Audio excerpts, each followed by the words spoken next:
তোমার পিতামাতার সাথে ভালো ব্যবহার, সৎ ব্যবহার করো। এমন কথা বলো না তারপরে শব্দ এসেছে উফি ওয়ালা তানহারহুমা। এমন কথা বলো না যে তোমার কথাতে সে উফ শব্দটুকু বলে দেয়। আমরা ইনশাআল্লাহ এগুলো মেনে চলি। চলি কি চলি না? চলি। আপনার আব্বার বয়স, আপনার আব্বার সঙ্গে রায়গঞ্জ যাচ্ছিলেন একদিন, হঠাৎ করে সাইকেলে। তা আপনি যেতে যেতে আপনার সাইকেলে বসে বলছেন, আব্বা এটা কি গাড়ি গো? বলছে এটা মারুতি গাড়ি। ওইটা কি গাড়ি? না এটার নাম টাটা সুমো। এই লোকটাকে, এর নাম মমতাজুল ইসলাম। এটাকে না এটা জামরুল। এটা কি? বলছে এটা হিমসাগরাম। আব্বু এটাকে? এটা তোমার খালাতো ভাই হয়। মালদা বা রায়গঞ্জ যেতে আর আসতে আপনার আব্বাকে আপনি সেদিন প্রশ্ন করেছিলেন মিনিমাম 200 সাইকেলে বসে বসে 200টা প্রশ্ন করেছিলেন। আপনার বয়স তখন 3। আপনার আব্বা আপনার প্রতিটা প্রশ্নের উত্তর দিয়েছে। আর বাড়ি এসে আপনার মাকে অর্থাৎ নিজের স্ত্রীকে বলছে, কই গো শাকিলা, শাকিলা শোনো শোনো শোনো শোনো শোনো শোনো, আমাদের পল্টু কথা বলতে শিখেছে। দেখো আবার বলতে পারছে আম, দেখো বলতে পারছে কাঁঠাল, ওই দেখো আবার ও মামাতো ভাই বলছি তাও ও বলতে পারছে মামাতো ভাই। সেদিন আদর করেছিল, ভালোবাসেছিল, তুমি কথা বলেছিলে তাই। ওই বাপটারই বয়স হয়েছে আজকে 75 বছর। চোখে একটু কম দেখে, কানে একটু কম শোনে। ভাত খেতে বসেছে, কার কানেও কম শোনে, চোখে কম দেখে। সামনের দিক দিয়ে একটা মুরগির বাচ্চা বারবার যাতায়াত করছে। তা আপনার আব্বা আপনাকে বলছে, কই রে পল্টু, এ সামনেটা বারবার যাচ্ছে, কি রে কি রে? তখন পল্টু বলছে, আব্বা মুরগির বাচ্চা গো, মুরগির বাচ্চা। তা কানে কম শোনে, তা আবার বলছে, কই রে বললি না? কি রে সামনে দিয়ে বারবার পো পো করে যাচ্ছে? বলছে মুরগির বাচ্চা গো। তৃতীয়বার যখন আবার বলছে, আরে পল্টু কি রে কি রে? তখন পল্টু বিরক্ত হয়ে বলছে, শালা বুড়োটা মরে না কেন? হ্যাঁ, এত লোকের মরণ হয়, এর মরণ হয় না? আচ্ছা বলুন তো, এই যে কথাগুলো বলছি বাস্তব না অবাস্তব? একদম বাস্তব। অথচ মুহাম্মদ সাল্লাল্লাহু আলাইহি ওয়াসাল্লাম কি বলছেন? এই দেখুন, চলুন একবার আল্লাহর নবীর কাছে যাওয়া যাক। আল্লাহর নবীকে জিজ্ঞাসা করা হলো, ও আল্লাহর নবী, আমার ফ্যামিলির ভিতরে সব থেকে কাকে বেশি ভালোবাসবো? বিশ্ব নবী বললেন, ক্বালা উম্মুকা, তোমার মাকে তুমি ভালোবাসো। ক্বালা সুম্মা মান, আল্লাহর নবী তারপরে কাকে? বিশ্ব নবী আবার বললেন, ক্বালা উম্মুকা, তারপরেও তোমার মাকে। ক্বালা সুম্মা মান, তারপরে কাকে? নবী বললেন, তারপরেও হলো তোমার মাকে। তারপরে কার? আল্লাহর নবী 4 নম্বরে বলছেন তোমার বাপকে। তাহলে মায়ের, বাপের থেকে মায়ের মর্যাদা অনেক বেশি কিনা বলুন? বেশি কিনা? অনেক বেশি। খবরদার মুসলিম ভাইরা, জান্নাত যদি পেতে চান আর পৃথিবীর কোন মানুষের মাধ্যমে যদি জান্নাত যাওয়া লাগে, তাহলে পিতা মাতার সেবা করার মাধ্যমেই জান্নাতে যাওয়া যাবে। আর কারো মাধ্যমে জান্নাত যাওয়া যাবে না। বাপ মায়ের সেবা করার মাধ্যমেই জান্নাত যাওয়া যাবে। এই দেখুন, আপনাকে একটা আল্লাহর কোরআন বলি, আপনি হাফেজ নাকি? আল্লাহর কোরআন একটা বলি, সূরা বাকারাতে আল্লাহ তাআলা কি বলছেন, একটা আশ্চর্য হয়ে যাবেন শুনলে আপনি। পৃথিবীতে যত দান করার জায়গা আছে, মাদ্রাসা মসজিদ মুক্ত যত জায়গা আছে, আচ্ছা বলুন তো সব থেকে উত্তম জায়গা কোনটা? মাদ্রাসা, মসজিদ। উনি বলছেন মসজিদ, তাই তো? একদম 100% ভুল। যে বলছে মাদ্রাসা তার 100% ভুল। এই দেখুন আল্লাহর কি কোরআন কি বলছেন, পিতামাতা কত ইম্পর্টেন্ট বিষয়। কোরআন কি বলছে এটা শুনুন। কোরআন কি বলছে? ইয়াসালুনাকা মাযা ইউনফিকুন কুল মা আনফাকতুম মিন খাইরিন ফালিল ওয়ালিদাইন ওয়াল আকরাবিন ওয়াল ইয়াতামা ওয়াল মাসাকিন ওয়া বানিস সাবিল ওয়া মা তাফআলু মিন খাইরিন ফাইন্নাল্লাহা বিহি আলিম। আল্লাহ নবীকে জিজ্ঞাসা করা হচ্ছে, নবী, পৃথিবীতে আমরা যত দান করি, উত্তম দান কি? উত্তম দান কি? শ্রেষ্ঠ দান কি? বিশ্ব নবীকে আবার কোরআন দিয়ে জানানো হলো, কুল, আপনি বলুন, মা আনফাকতুম মিন খাইরিন, তোমরা যত ভালো দান করো তার মধ্যে উত্তম ভালো হচ্ছে এই ফালিল ওয়ালিদাইন, তুমি তোমার আব্বা মায়ের জন্য যে টাকাটা খরচা করো। কি বুঝলেন?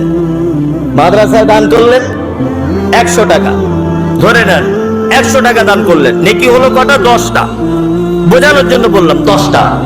আপনি আজকে ওই মেলা হচ্ছে, মেলা থেকে যাবার সময়তে একটা ওড়না কিনে নিয়ে যান, এই 150 টাকা দামের। যে আপনার মাকে বলুন, মা এই 100 টাকা দান করে দিয়েছি মাদ্রাসায়, আর 150 টাকা ছিল তোমার জন্য একটা ওড়না নিয়ে এসেছি। তাহলে 100 টাকা দিয়ে নেকি যদি 100টা হয়, আপনার মায়ের ওড়না যদি 150 টাকায় কেনেন, 1 কোটি নেকি হওয়ার সম্ভাবনা রয়েছে। 1 কোটি, তারও বেশি। আচ্ছা, মানুষ নামাজ, রোজা, হজ, যাকাত যা কিছু করছে আল্লাহকে খুশি করার জন্য আর জান্নাতে ঢোকার জন্য, ঠিক কি না? জি। এই দেখুন এবার আল্লাহ নবীর ভাষাটা কি। আল্লাহ নবী সাল্লাল্লাহু আলাইহি ওয়াসাল্লাম বলেছেন, আল জান্নাতু তাহতা আকদামিল উম্মাহাত, জান্নাত তোমার মায়ের এই জায়গাটায়। কোথায়? তোমার মায়ের পায়ের তলায়। জান্নাত অরিজিনালি পায়ের তলায় নেই, এটা ভাববেন না। ব্যাখ্যা করতে করতে আমার অনেক রকমের ভুল ভালো হয়ে যাবে। জি, যেমন একজন ওয়াজ করতে বলছে, মাদ্রাসার ছেলেরা, বন্ধুরা যখন রাস্তা দিয়ে হেঁটে হেঁটে যায়, ফেরেশতারা পর বিছিয়ে দেয়। এটা শুনেছেন না? ফেরেশতারা যদি পর বিছিয়ে দেয়, মাদ্রাসা পড়া ছেলের পায়ে কাঁটা ফুটে কেন? মাঝে সাঝে কাঁটা ফুটার তো কথা নয়। আসলে ব্যাখ্যা ভুল করে দিয়েছে। ফেরেশতারা পর বিছায় না, খেপা। হাদিসের যে শব্দটা এসেছে, পর অবনত করেন, গুটিয়ে নেন। কি বলছি বুঝতে পারছেন না? আর আমরা কি বলি? ফেরেশতারা পর বিছিয়ে দেয়, মানে রাস্তায় ধুলোবালির উপরে নিজের পালক, নিজের বাজুকে বিছিয়ে দেয়, আর মাদ্রাসায় পড়া ছেলেরা তার উপরে যায়। এটা একদম ঠিক নয়। ফেরেশতারা নিজের পরকে এইরকম ভাবে গুটিয়ে নেয়, সম্মান জানায়। জান্নাত তাই বলে আমি বলতে চাইছি না যে আপনার মায়ের পায়ের এই জায়গাটায়। আল্লাহ নবী গুরুত্ব বুঝিয়েছেন এটা বলে যে জান্নাত কত ইম্পর্টেন্ট জায়গা, জান্নাত কত দামি জায়গা, তারপরেও তোমার মায়ের মর্যাদার থেকে শ্রেষ্ঠ নয়। কি বলছি বুঝতে পারছেন? আপনার মায়ের মর্যাদার থেকে শ্রেষ্ঠ নয়। লোকমান হাকিম তার বেটাকে আবার উপদেশ দিচ্ছেন। কি দিচ্ছেন? ওয়াইন জাহাদাকা আলা আন তুশরিকা বিমা লাইসা লাকা বিহি ইলমুন। লাস্ট নয়, 3 নম্বর উপদেশ বলছেন। আমি বাংলাটা বলে দিচ্ছি যে তোমার আব্বা মা যদি আমার সঙ্গে কাউকে শরীক করার আদেশ যদি দেয়, তাহলে ওদের কথা তুমি কেটে দাও, ওদের সঙ্গে সম্পর্ক বিচ্ছেদ করে দাও। যদি আমাকে মানতে গিয়ে যদি এই রকম ভাবে বাধা আসে, তবে তোমার সম্পর্ক বিচ্ছেদ মানে এটা নয় যে তাদের সঙ্গে ভালো আচরণ করা যাবে না। আপনি এখন ঈমান আনলেন, আপনি মুশরিক ছিলেন, আপনি আজকে ঈমান এনেছেন, আমার কাছে কলেমা পড়ে আপনি মুসলমান হলেন, আপনার মা মুশরিকা। আচ্ছা বলুন তো, মা মুশরিকা বলে তার সঙ্গে অসৎ ব্যবহার চলবে না আল্লাহর নির্দেশে ভালো ব্যবহার করতে হবে? কোনটা? ভালো ব্যবহার করতে হবে। আপনার আব্বা মা যদি কখনো শিরকের ব্যাপারে আপনাকে যদি বাধ্য করে, অবশ্যই আপনি সে কাজ থেকে দূরে থাকবেন। আপনার আব্বা মা যারা দাদি হয়েছেন, দাদি বুঝেন তো আপনাদের ভাষায় কি বলে? দাদি। অনেক সময় দাদিদের একটা দোষ আছে। কি হয় না, পোতা পুতিনদের জ্বর সর্দি কাশি কিছু হলে লুকিয়ে একটা গাছের শিকড় এনে হাতে বেঁধে দেয়। আপনার স্ত্রী জানতে পারে না, কিন্তু পোতা পুতিন বলে কথা তো, গাছের শিকড়টা বেঁধে দেয়। অনেক দাদিরা এটা করে না, করে। এটা শিরক। আপনার মায়ের মুখের উপরে বলে দিবেন, মা তোমার সব কথা শুনবো, কিন্তু আমি শিকড় বাঁধার পক্ষপাতী নয়। লাল সুতো, কালো সুতো, এইগুলো আমি একদম বাঁধবো না। লোকমান হাকিম 4 নম্বরে তার ছেলেকে বলছেন, ইয়া বুনাইয়া, হে আমার আদরের বেটা, ইন্নাকা ইন তাকু মিসকালা হাববাতিন মিন খারদালিন ফাতাকুন ফি সাফরাতিন আও ফিস সামাওয়াতি আও ফিল আরজি ইয়াতি বিহাল্লাহ ইন্নাল্লাহু লাতীফুন খাবীর।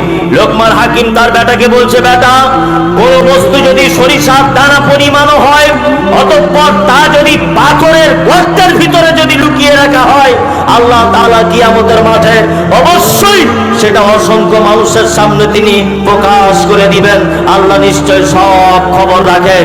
তার মানে বোঝা গেল, পৃথিবীতে ছোট পরিমাণও যদি পাপ হয়, বড় পরিমাণও যদি পাপ হয়, আল্লাহ আর সেই পাপ আপনি যেখানেই লুকিয়ে রাখেন, অবশ্যই সেই পাপ আল্লাহ কিয়ামতের মাঠে দেখাবেন। দেখাবেন কি দেখাবেন না? হ্যাঁ, এই যে ছেলেগুলো মোবাইলে ক্যামেরা করছে, এই যে ছেলেগুলো, এর মধ্যে 2-3 জন আছে, এদের সামনে পরীক্ষা আছে, এই জন্য একদিনে এরা বাদ দেয় না। কালকে আমি ছিলাম কোথায় যেন, ওটা মালদা জেলা হরিশ্চন্দ্রপুর, এরা সবাই ছিল। আমি নিজেই ভুলে যাই যে কালকে কোথায়, আগামীকাল কোথায় প্রোগ্রাম। তাই এখানে আজকে প্রোগ্রাম, ওরা কি করে জানলো? ওরা ঠিক এসে খাটিয়ে বসে আছে।